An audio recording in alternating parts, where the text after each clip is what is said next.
So Hayden's working on his CRV right now, and Kyle took him to the parts store.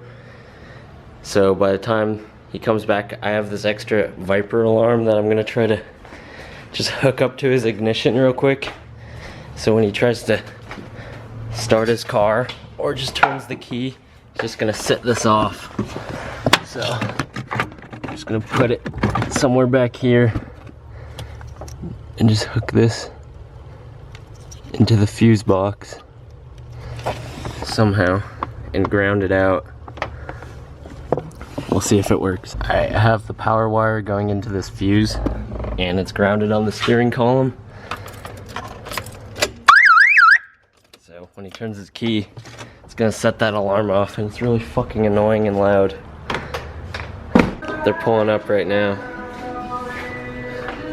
See how this works, because he's just gotta put his valve cover gasket back on, and then he'll probably try to start it. This thing's got a fucking alarm? Oh, that's you guys. What the fuck do you need to do?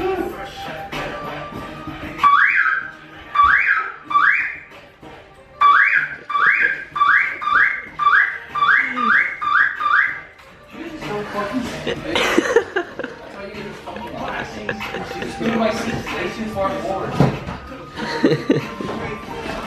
I didn't even touch your seat. You fucking dipshit.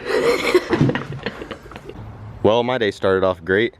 I pulled my wagon out to take it around the block, heated up a little bit before I did an oil change, and my return off the turbo ripped, and now I have a trail of oil all over the driveway that I need to clean up. And now I got to replace the line on the wagon, and I just went over to PFI and he had some rubber hose over there. So this stuff's really not made for oil, but that's what I was using anyway, and I'm just gonna try it again. The reason that one ripped right there is because it had a really tight bend, because when I put it back together, that's all I had left, and it was way too short to use on there. But it's whatever, I'll get this piece on there and then get an oil change done on my wagon. Hopefully there's no more metal shavings in the oil, and everything's all good, because I just finished replacing all those bearings, and this will be the first oil change on my wagon since I did that. So I'm gonna try to get this cleaned up as best I can, and then I'll also probably power wash my wagon off real quick because it's pretty dirty, and I do want to drive it around some more today. So yeah.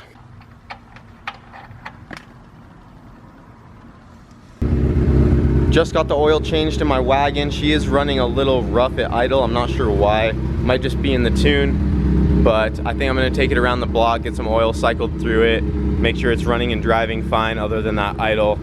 And I think when I get back, I'm just gonna spend the rest of today cleaning up the interior, because I still have all the plastic surrounding my radio pulled apart and it's really messy inside of there. So I just wanna clean it up, maybe even get my bumper back on, and just do a whole bunch of little things and put everything back together. But for now, I'm just gonna take it around the block and make sure she's driving good. Gonna do a little second gear pull, see if the VTEC doesn't cut out on me.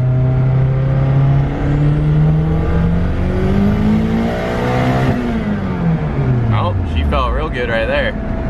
Yeah, every now and then, I don't know why it does it, but right when VTEC hits in, the whole thing just cuts out and won't rev up at all. And then half the time it works just fine, so I'm not sure what it's doing right there either. I think my VTEC wire might be loose or something going to the computer, I'm not sure yet. But that felt good right there.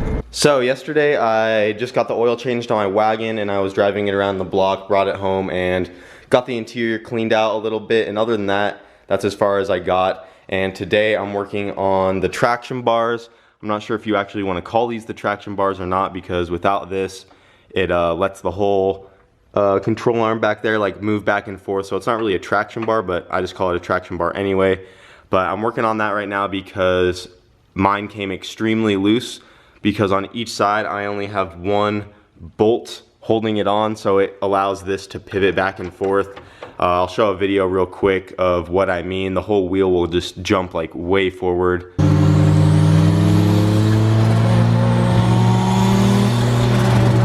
As you can see, it's pretty bad, and the reason it's so bad is because there's supposed to be 3 nuts right here from factory. As you can see, I only have the one right there, and normally those just stay fixed right there, and the factory tow hook would go on right here, and these aren't really meant to have any sort of traction bar like this, I would assume, and maybe that's why those nuts broke off over time, but they came loose and then fell off inside of here.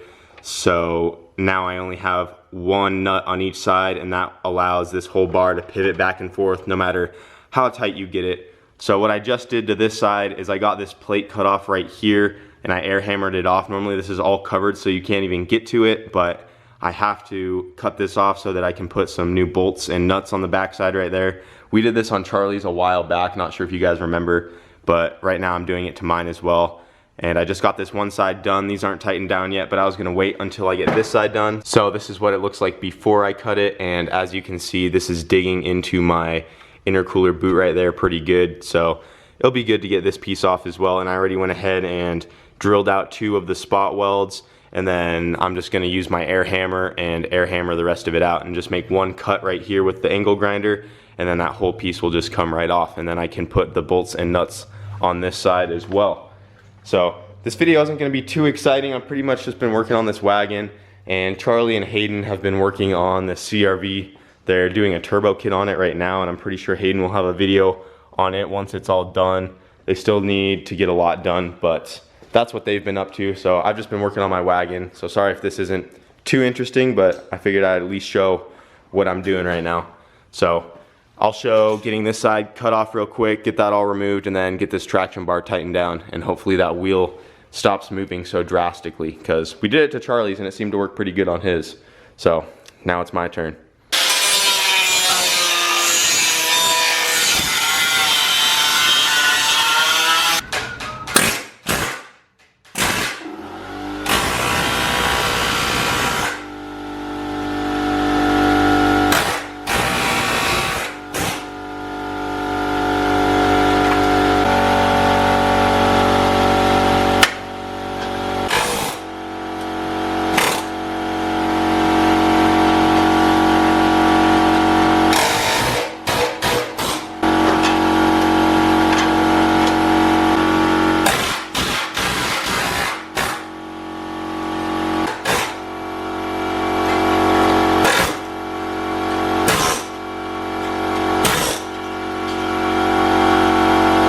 I got everything tightened down, got 3 bolts in each side, so hopefully that helps with the wheel moving forward so bad. I won't find out until I drive it around, but hopefully that helps. That's the goal.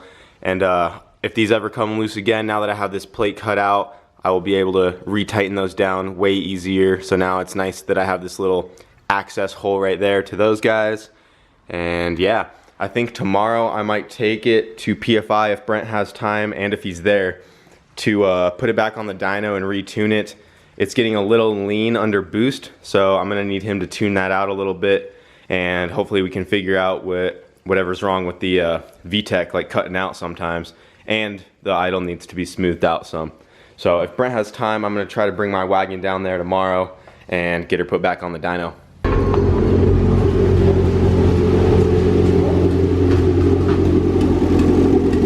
You gonna blow it up again? Nope.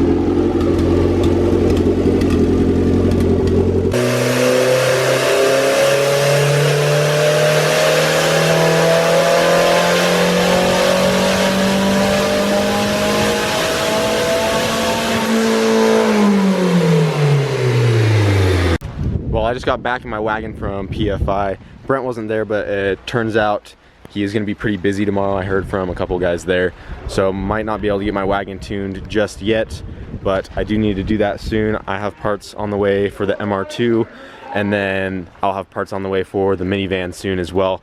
But until then, I really don't have too much to do, so I'll just keep trying to make videos for you guys. Just let me know what you'd like to see, and yeah, that's going to be it for tonight. So thanks for watching. Hopefully this wasn't too boring of a video for you guys, but it's really all we've been up to.